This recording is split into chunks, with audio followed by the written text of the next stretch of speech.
Good afternoon, everyone. Welcome back to the Human in Me podcast. You are here with your boy, Mpomo Swashle, and I am joined by Ndamulelo once again. Mm-hmm. What's Yeah, happening? yeah, this guy doesn't want to leave his bag again. Always. Yeah, I hope you guys enjoyed last week's episode, which I Mm-hmm. believe, I'd like to believe was fire. And yeah, welcome to episode number 7. So we were supposed to have a guest on the podcast, but due to unforeseen circumstances, he couldn't make it. So we decided that we will, go on and touch on the topic that I was supposed to touch on with him, because we are still familiar with, you know, the The stuff we show needed must to go talk on. about. So it's not like we can start the engine and move forward. Mm-hmm. Okay, so okay, yeah, this is episode number 7. So today we are going to talk about financial blueprint. Is it a blueprint or footprint? Blueprint. It's a blueprint. Can you please define what a blueprint is? Well, blueprint is basically the underlying structure of anything. Basically, The it's like underlying structure of yeah, anything. it's basically like the what do you call it? I don't know. The only word that can come to my mind right now is universal pattern, or it's basically the standard. That's what a blueprint is. It's More like the basically foundation, right? yeah, it's like the standard. Okay. Yeah. So for example, if in a field of study, um, so let's say for example like psychology, right? Mm-hmm. And then we go into well psychoanalysis. We can even say that like Sigmund Freud laid out the blueprint of all Oh, okay. psychoanalysis. So Okay. it's basically yeah, it's the grandfather of all, Okay. where everything stems. Okay. So this episode comes with the realization that Mm-hmm. it kind of goes back to the 2 or 3 episodes we had about childhood programming, right? So we do realize that most of how, or like, our behavioral patterns come from, our past experiences, and the same thing still applies with money. Exactly. We still learn how to look and think, how to look at money, how to think about money, how to, use and how to earn money from the people around us. And then, we form patterns out of what we see around us, how people, deal with their finances and stuff. Mm-hmm. So we learn from those people, and then when we grow up, we come to emulate the same behaviors that they show. That's true. So we do realize that it might look like the reason why the majority of, like, the reason why some people are, still um, poor, are still earning below the poverty line.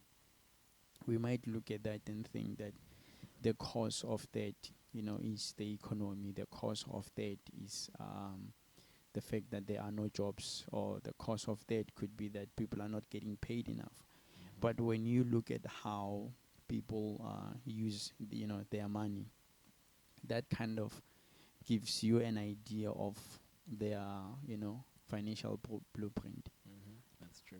Because I know that even when it comes to the whole thing about self-image, how you look at yourself, Mm-hmm. that also can contribute towards how you deal with finances. Mm-hmm. And all those things that I just mentioned are basically the problems that we need to, look at or need to deal with before we even think about, going into the world and throwing protests Mm-hmm. all across the country, Mm-hmm.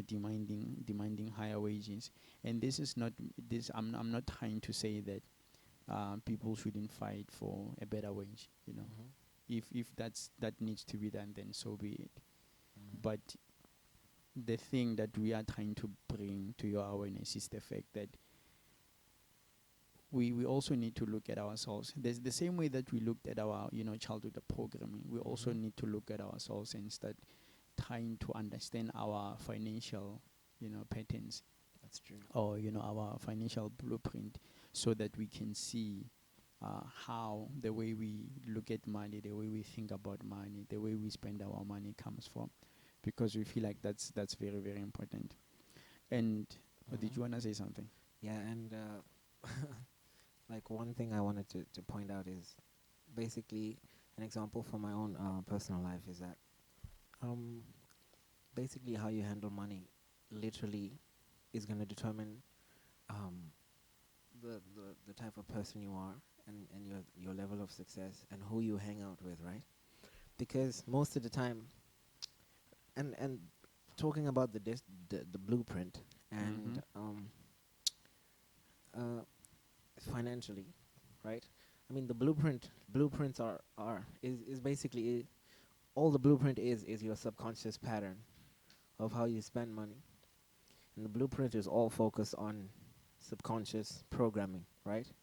That programming that has happened over time, and basically in realizing and noticing and taking control of yourself, which is basically the, the standard process of self development. Mm-hmm. It all starts with consciousness and awareness, being aware of the blueprint, how you spend your money, right? Mm. Now, Can I say something uh before huh. we move forward? Um, okay, let me just do this thing quickly, because I feel like, okay, but that's okay. Let me just start here. Uh huh. So here's the thing, right? The one thing that because we don't want to sit here and start giving you solutions to problems that you don't think, or that we don't think are problems to begin Mhm. with. So here's the thing. The one thing that I come to realize, going back to personal experiences, Uh huh. the one thing that I've come to realize is how where I come from, how they look at money, right? So basically, the thing that happens here is that Mhm. back where I come from, when it's month end, right, you can see that it's month end. And how you can see that it's month end, you can look at the level of, you know, what we call the level of what we call happiness among the people that stay where I stay, Mhm. right? You can see everyone is alive, man. Mhm. Everyone is up and going, and you can see these people have life. And Mhm. then what usually happens is that a few days after that, when the money is all gone, bills have been paid and food has been bought, the only Mhm. money that's left is for transport. You see that the people start to, become a little bit depressed. Mhm. So um, basically, what has happened here is that over the years, because I've realized the same, behavioral patterns from myself, what I realize is that every time I have money, I tend to, act all happy and stuff. Mhm. And then as soon as I go broke, I don't even wanna, meet people on the streets. I just wanna be all by myself, because for some reason I feel like, Mhm. my problems are mine to deal with alone. Mhm. I don't want even want people to see me walking down the street. It's almost like people can see you that, see me that I don't have money, and that's just something that I don't want. Mhm. So the thing here is that I never realized that I had a problem until I went broke so bad, so bad that I started I started looking for answers as to why, you know, I was wasting money the way I was doing. And Mhm. the one thing that I identified was the fact that I became happy when I had money, which is basically the same thing that everybody else is going through, right? Mhm. So the underlying thing here, like what your brain learns as time goes on, is that, okay, I'm looking at all the people around me. Everybody's so depressed when they don't have money, like in the middle of the year, or Mhm. in the middle of the month. And then as soon as month end comes, you see everybody's alive. So the conclusion that one can draw from that is that, so when there's money, people become happy. Mhm. I had the same subconscious driver, in me, that when I had money, I became happy. So I made it a point that it's not something that I was thinking about. It was happening subconsciously. So I made it a point that when I had money, I would look or try to buy things that I think were gonna make me happy. Right. Going back to what the last week's episode when we said that happiness that depends on external factors doesn't last, because as soon as the factors have are removed, or the things that are making you happy are removed, you go back to being sad and depressed and all that. So it was after that realization that I started looking at my own my financial behavioral patterns, and I tried to understand why do I do the things that I was doing when it comes to money. And obviously at this stage I'd be lying if I said that I've been able to Mm-hmm. overcome that, you know. But I'm basically sitting here talking to you guys because that's just one of the few things that I'm working on, in this instance. So with that knowledge, it allowed me to start looking for ways in which I can build, you know, financial, build myself a new financial blueprint, Mm-hmm. because I do realize that if I ever want to get rich in this world, I cannot, become rich with the way that I'm moving. Because the thing that you have to understand here is that you don't become rich because you have money. You become rich because of how you use money. Does that make sense? Mm-hmm. Yeah, you become rich because of how you use money. Damn. I'm like you've seen people who win lottery or lotto. Mm-hmm. Yeah, let's just call it lotto. I'm Mm-hmm. sure I mean, like, you've seen people who win the lotto. Those people, because they have no prior knowledge about how money is Damn. supposed to be used and Mm-hmm. all that.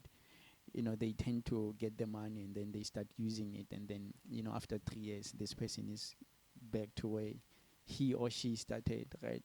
That's a typical example of what we mean when we say that your financial blueprint. And one thing Mm-hmm. that you have to realize is that you look at the people around you, or the people in your community, and look at their financial behavioral patterns. Just look at how they use money, look at how they think about money, and then you'll come to see how you yourself have come to view money the way you view money. So for you to move forward, for you to achieve the financial freedom that you want, you need to start working on yourself, as like we've been saying all this time. You need to start looking within yourself and try to identify how you go about looking at money. If you can do that, at least you are one step closer to being able to develop your own financial blueprint.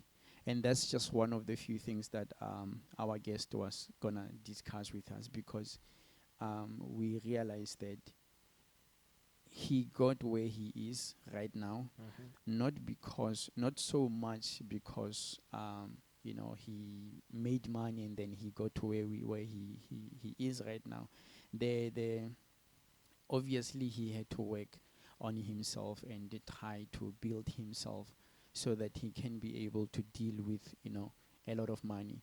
So Mm-hmm. some people might look at him and be like, this guy has got a lot of money, but they don't realize the internal work that he had to go through Mm-hmm. to reach the level that he is at right now. So like I said a few minutes ago, it's not so much that you become rich because you acquire more money.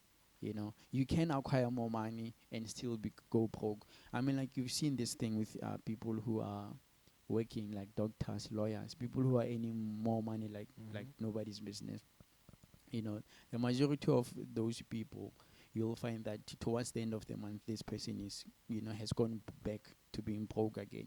That is another typical example that um, you can acquire more money, but as long as you haven't worked on yourself, you'll never be able to reach financial freedom. Because the thing here is that we are at a very, very critical point in life, where we need to think about how we are going to build our own Mm-hmm. generational wealth. you know. So those of us who realize that there's a need for that, Mhm. we need to start taking actions and asking ourselves, so how do I build, Mhm. generational wealth? So Mhm. we need to start, we need to think about how we build our own generational wealth. So yeah, that's just a little bit of what I wanted to share with you guys, because I wanna make sure that before we go anywhere, before we start, if we even start coming up with solutions as to how we Mhm. can deal with this Mhm. thing, we need to go back and identify, those small things. Like I just gave you an example of how I, got to a point where I realized that, okay, the way I use money is not working out for me, because I have money now, later I'm broke, you know and the brokenness actually does hit you. I mean, like, I'm pretty much sure some of you have gone 5 to 10 days without food, scrambling around for food. So it's not a nice experience, obviously.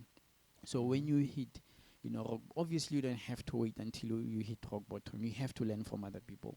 When you see that someone has gotten, inheritance from, their family member dying, and they blow up their money like nobody's business, you have to learn from that person and be like, okay, if that happens to me, am I also going to blow the inheritance like that? Because we do have people like us who've, received inheritance money, and then, 2 years down the line, or a Mhm. year down the line, this person is the one who's asking you for 2 rand so that they can buy, a cigarette and all that stuff. So yeah, let me hand you over to Ndamulelo so that he too can share his own experience, because I'm pretty much sure he's got some, fire coming out of. Okay. Yeah, so we've all heard the saying that um uh money's like a woman, you know. You love it, it loves you back. You despise it, it stays away from you. We've all heard the saying that in order to, have a lot of money, make money, you need to befriend money makers. And so, like I was saying, um, basically, in befriending money makers, there's gonna be change, But right? how do we even become to befriend money makers if all the people around you are doing the same thing?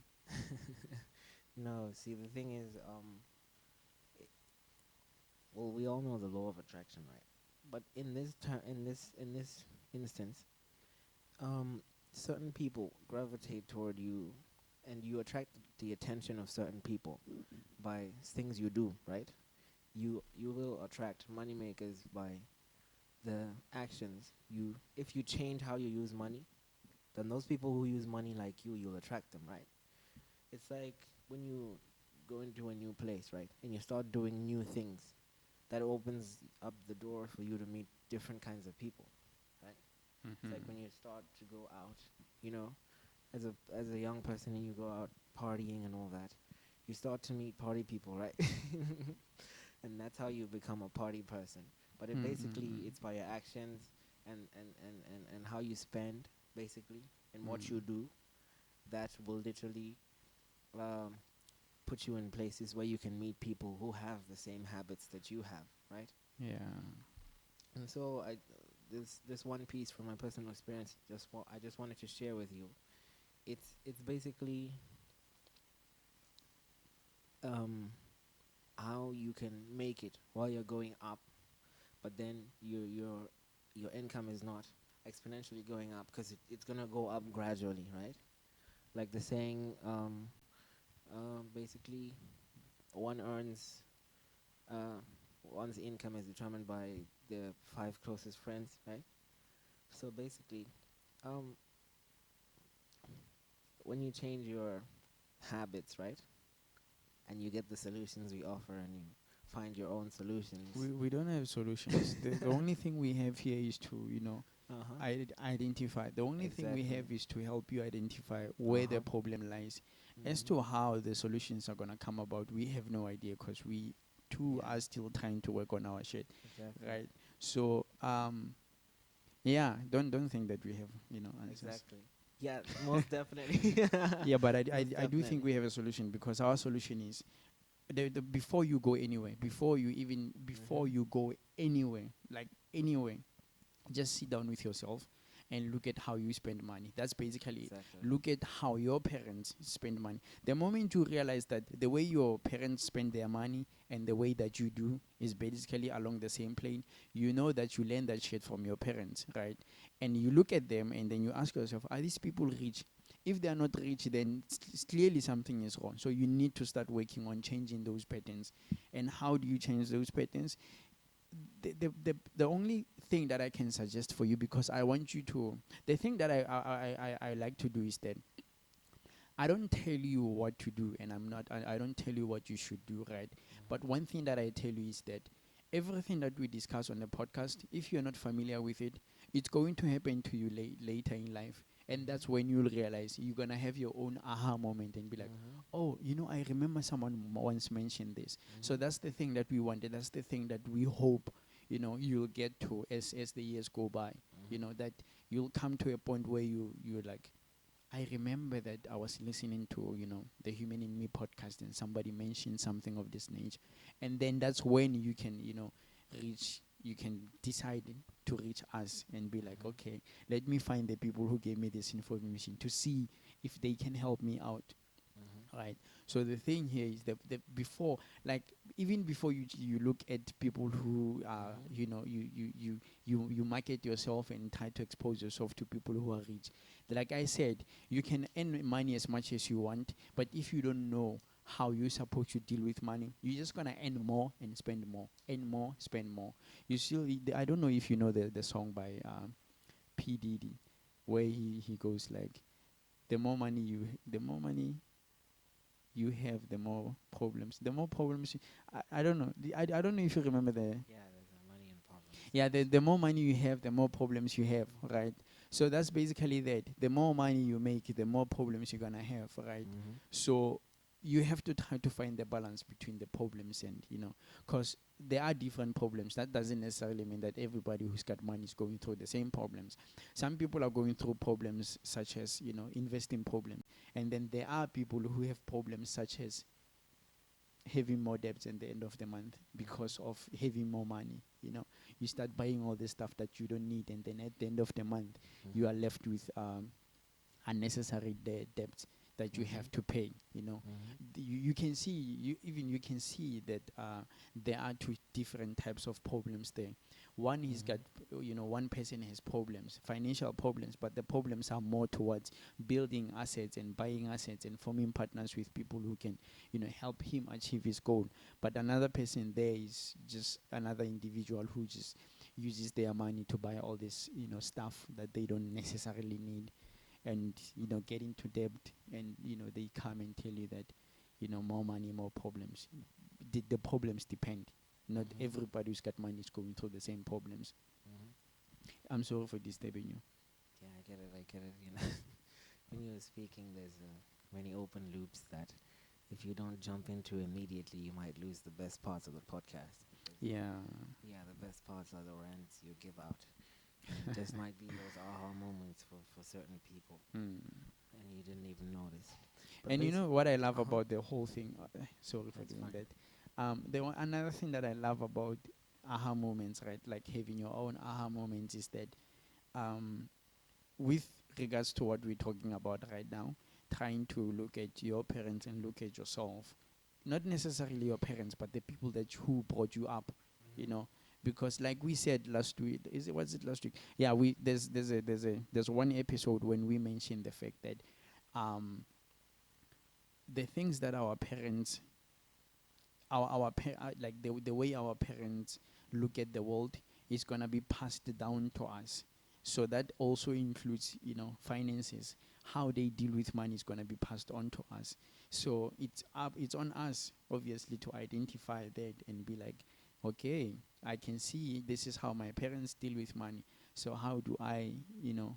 make it a little bit different, and Mhm. deal with money a different way? And the only way you can do that is to try to find books, try to read Mhm. books that can actually help you, because that's the thing. Like, the only Mhm. time okay, not the only time, but part of the reason why I read so many books is because I read books because I'm looking for solutions.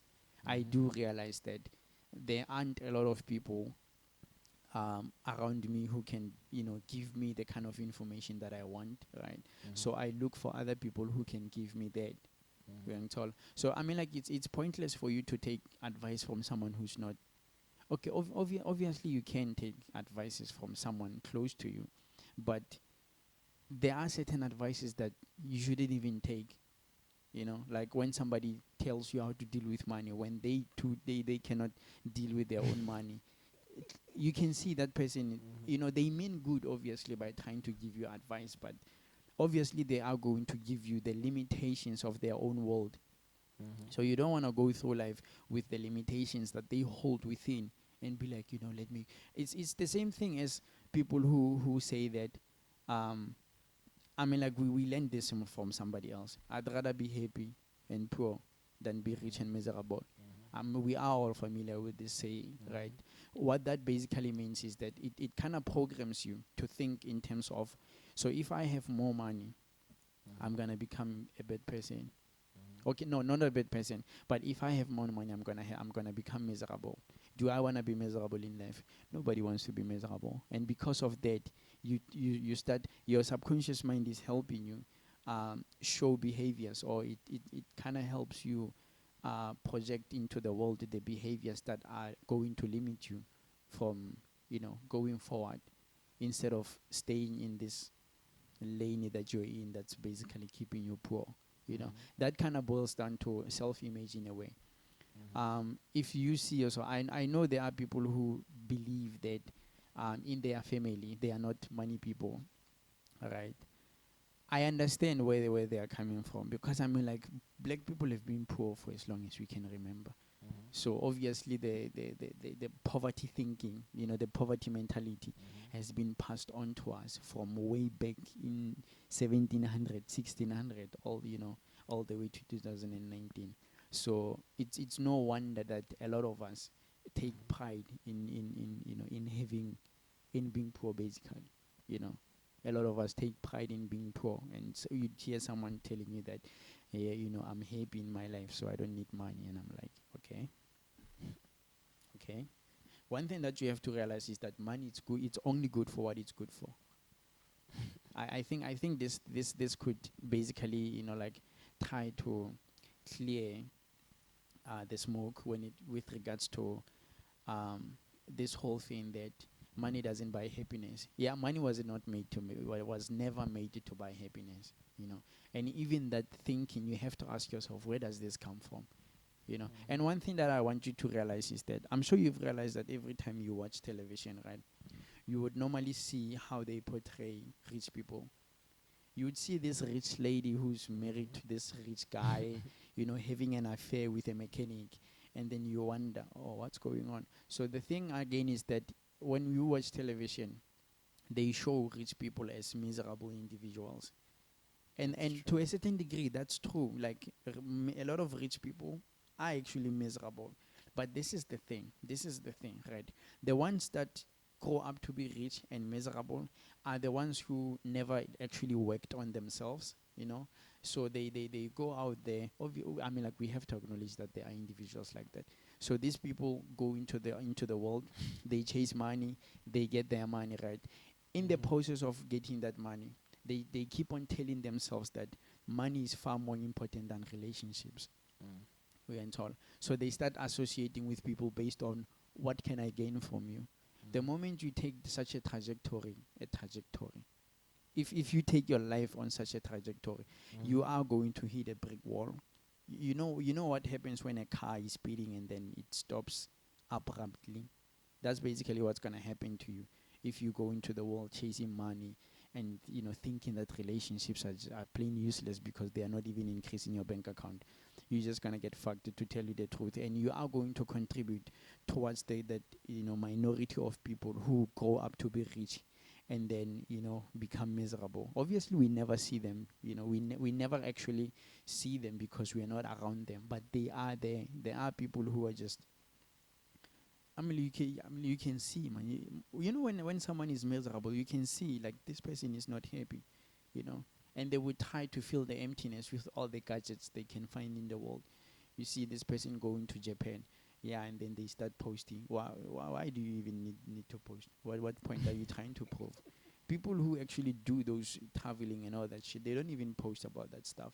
They know that the reason why I'm doing this, and it's not so that I can show people that I can do it, you know. So we do have such individuals, and we need to be aware of them. And then we have another group of people who actually know themselves, people who have worked on themselves, people who have identified, who have identify the things that they value in life, who basically run their lives based on their value principles. Am I saying that correct? Mm. Value principles. Um, yeah. Okay, so people who are driven by their values, and their values are really based around relationships with other people, because you have to realize that at the end of the day, we are social beings, and like I always say. Okay, I'm not always saying this thing, but in short, I can just say that no man is an island. That's true. No man is an island. So that's basically that. The thing that we want you to realize, the thing that we want you to get from this episode Mm-hmm. is that look at your parents, look at yourself, right? Try to see how they manage their finances. Look Mm-hmm. at how you manage your finances. Look at how you behave when you are happy. Look at how they behave when you are when they are happy, and try to look at how those behavioral patterns are basically leading to you having money for 5 days, and then afterwards you have to go to a loan shack and start borrowing money. That Mm-hmm. also is a habit. It's a thing that we see from our parents. Mm-hmm. When they don't have money, they go to a loan shack, and then the loan shack borrows them money. Mm-hmm. Because I remember I once did the same thing in 2017. Mm-hmm. My mother is a very, very, very, very loyal customer to loan shacks. Okay. Wow. Okay. She's a very, very, very, very, like when I'm saying very, I'm saying this for emphasis. She's a she's a very, very, very loyal customer to loan shakes, right? So I remember in 2017 I almost did the same thing, Mm-hmm. where I started calling the people she used to borrow money from, and I was like, "Hey, bruh, I don't have money. Can you please borrow me 7 clear pada?" You know, and then you'd get the money, obviously, because they know that they're gonna get it back. But the problem with that is that I learned from looking at her Mm-hmm. deal with money problems, that oh shit, if you don't have money you have to go to that person. Mm-hmm. And part of the reason why that was happening is because she believed it, that she didn't have enough money. But when you look at the way she spends her money, you can see that but there's something wrong in the way you spend money in the first place. It's not Mm-hmm. so much that you're not earning enough. Yeah, you're not earning enough, I do agree with you. Mm-hmm. Only when you compare yourself to other people, that's when you realize that you're not earning enough. But the thing Mm-hmm. here is that this is your life. Stop looking at other people. This is your life. So you need to take yourself and then try to look at how you spend your money, and Mm-hmm. try to see where this is coming from. If Mm-hmm. you can identify where your money patterns are coming from, it's gonna make it easy.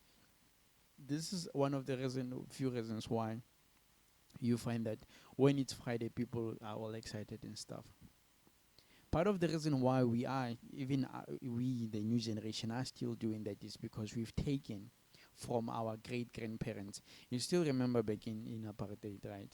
Mm-hmm. So back in apartheid, obviously from Monday to Thursday, you were working like nobody's business, right? Mm-hmm. So the only time you ever got the chance to smile and hang around with other people and be happy was on Friday.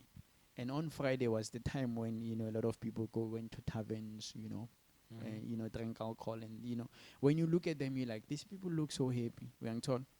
But now the problem is that that time has passed, where the only thing that, okay, not let me not say the only thing, but the thing that a lot of people looked forward to was the weekend. Because it's true, in fact, to like, if you look at how people used to live back then, you can clearly see that to a certain degree, these people were looking so forward to Friday, and when Friday came, they were all happy and stuff. They were looking um they were looking forward to Saturday, because Saturday is the time when you get to hang with the gang, and then Sunday, basically the time when you get to go to church. So you can see those 2.5 day or 2 days and a few hours. That's the only time where you got to be a human being and interact with other people. But from Monday to Thursday, you know that you are literally a cock in a machine. You know, if you stop, you could get fired. So there was literally no time for you to, be or mingle with other people. So you had to restrain yourself from, doing those things. And then now we're still doing the same thing. The thing that we learned from, from older people, that when Friday comes, we all do this. We also do the same thing, but we never stop to ask ourselves, where is this coming from? And then we've taken it as though it's, part of our African culture, when it's really not. When it was influenced by something else, something that wasn't even good for us. And I'm not advocating that people shouldn't look forward to Friday, because I realize that some people are working miserable jobs, and I really do wish and hope that one day there will be enough black people starting their own business and opening their own companies, so that they can come and produce more employment for other black people, so that they too can become better bosses to their own people. Because I mean, like, yeah, it's, let me not go down that path, but the thing is that let's just try to look at those things and identify where everything is coming from, and then from then we can take necessary actions. Just look on the internet and look for a book that talks about finances, or just Google, how do I manage my finances better? How do I budget? Like a few months ago, there was a speaker here at Resene, and this person was basically talking to us about finances. I didn't know that there was a difference between saving and budgeting. For me, when we talk about budgeting back at Kasi, we are basically saying budgeting, like putting money aside. Right? That's the definition I had of budgeting. But budgeting is not even that. Putting money aside is actually saving. But the process of tracking the money that goes in and out is basically budgeting. That's basically you keeping track of, okay, how much did I spend? You write it down. How much money got into my bank account? You write it down. At the end of the month, you go back and then you look back. Okay, so what did I spend on? Was this necessary? Was it necessary for me to buy this? And then there was a moment you start identify all those things that you don't basically need. That's when you can cut them off and be like, next month I'm not gonna spend on this thing. I'm only gonna spend on important things. So if you start doing that, you'll come to realize that you've been spending money on useless things. That's basically budgeting. Budgeting is basically you keeping track of the money that goes in and out, and then the saving comes after. I didn't know that until this year. I used to think that when you talk about budgeting, I'm budgeting for a party. That simply means that I'm putting money aside for a party. But that's not what budgeting is all about. That's why when you talk to people about budgeting, they just look at you like, you're talking about budgeting. How much money am I even gonna start budgeting? Because all the money that I have goes to, paying bills. But that's not what budgeting is all about. Budgeting is just you writing down all the money that goes in and out, writing down the things that you spend on. If you do that, you'll get to see where the money is going. All your money is it going to important things? Is it going to useless things? Are you wasting your money on fast food or not? If you realize that you're wasting money on fast food, you come back and be like, okay, if I stop eating fast food, what can I do from here on? And then you're like, oh, let me start cooking. When you cook, you save more than when you buy fast food, because you cannot buy a large pizza and eat that for 5 days. Exactly, it's not gonna happen. But you can basically take that 150 and buy 1 kg, 2 kg papa, and buy vegetables and buy meat, and then from then you cook for the whole week. You have food for the whole fucking week, instead of just having food for today and the next morning. So those little things, man, like when you start identifying those things, you get to realize that, yeah, something needs to be done with my financial spending, and the sooner I work on that, the better.